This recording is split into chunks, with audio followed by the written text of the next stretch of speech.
పాపని బాడీని మాతోనే పట్టించి దింపించారు, ఈయనతో దింపించిన తర్వాత కిందికి తీసుకెళ్తున్నారు. నేను ఏమైపోతాను అనేసి మా హస్బెండ్ అయితే నాకు చెప్పలేదు, ఇంకా పాప చనిపోయింది నాకు తెలియదు. కిందికి వచ్చాను, ఉన్నాను. ఉంటే మా హస్బెండ్ ఉండి కొన ఊపిరితో ఉంది, కళ్ళు తిరిగి పడిపోయింది, మేము హాస్పిటల్ కి తీసుకెళ్తున్నాం అని చెప్పారు. నాకేమన్నా అవుతుందేమో. అప్పటికే నేను యాజ్ ఎ మదర్ గా నేను నా కూతురికి ఒక వే ఆఫ్ క్లాతింగ్ అంటే ఎలా వేసుకోవాలి డ్రెస్సింగ్ అనేది నేను నేర్పించుకున్నాను. నాకు ఆ అమ్మాయి రోజు ఎలా ఉంటుందో నాకు తెలుసు. ఆ రోజు అన్యాచురల్ గా ఉంది, ఆ అమ్మాయి ప్యాంట్ మొత్తం సగం వరకు లూజ్ అయిపోయి పై కనిపిస్తా ఉంది. నేను ఆ రోజు అడిగాను పోలీసులని, సార్ ఆ అమ్మాయి డ్రెస్ ఎలాగనో ఉంది సార్, నాకు ఇచ్చేయండి, నేను కార్ లో తీసుకెళ్తాను అంటే ఆ రోజు పోలీస్ వాళ్ళు చెప్పిన సమాధానం, మీ అమ్మాయి యూరిన్ పాస్ చేసుకుంది, కక్క చేసింది, మేము క్లీన్ చేసి తీసుకెళ్తున్నాం అన్నారు సార్. ఒకవేళ నిజంగా చనిపోయిన బాడీని వీళ్ళు క్లీన్ చేస్తారా చెప్పండి.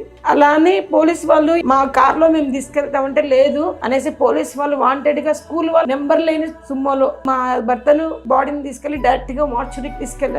నాకు చెప్పలేదు. మా బంధువులందరూ అక్కడికి వచ్చేసారు మార్చురీకి. నాకేమో ఆక్సిజన్ పెడుతున్నారని చెప్పారు, ఈయనేమో బంధువులందరూ వస్తున్నారు. నేను ఏం జరుగుతుంది అని నాకు నేను నడచలేను 2 అడుగులు కూడా. ఎక్కడో పోస్ట్ మార్టం జరుగుతుంది అంటే అక్కడికి వెళ్ళి ఇంకా నేను భయపడి ఫస్ట్ నాకు చూపిస్తారా లేదా నా కూతురికి అని అడిగితే అప్పుడు మా ఆయన తీసుకెళ్లి పాప చనిపోయింది, నువ్వు ఏం బాధపడద్దు, ఏడ్చొద్దు ఏమని మాకు ఓదార్స్తున్నారు. అంతలోపు పాపను చూసి నేను జీప్ లోనే ఉంది ఇంకా పాప, ఇంకా చూసి చాలా బాధపడ్డాను. బాధపడుతున్నప్పుడు నేను అంతా ఇట్లా ముట్టుకొని చూస్తుంటే అప్పటికే అమ్మాయి ముందు రోజు చంపేశారు నాన్న.